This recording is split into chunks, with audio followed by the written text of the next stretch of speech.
একের পর এক নতুন গল্পের আগমন হচ্ছে জি বাংলার পর্দায়।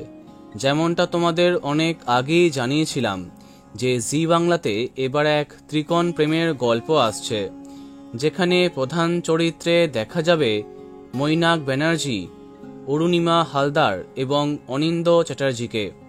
অবশেষে সামনে এলো নতুন আপকামিং ধারাবাহিকের প্রথম প্রোমো।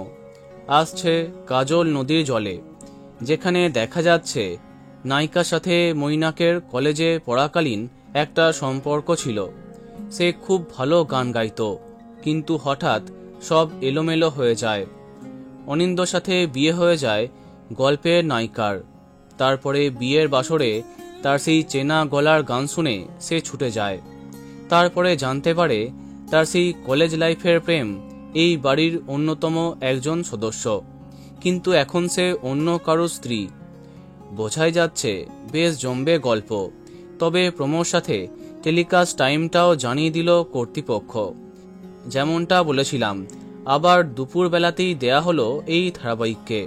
হ্যাঁ, আগামী 12ই আগস্ট দুপুর 2টোয় আসছে নতুন গল্প কাজল নদীর জলে। এখন এই নিয়ে তোমার কি মন্তব্য কমেন্টে জানাতে পারো। আর এই রকমই আরও অনেক ভিডিও পেতে সাবস্ক্রাইব কারেন্ট পজ। ধন্যবাদ।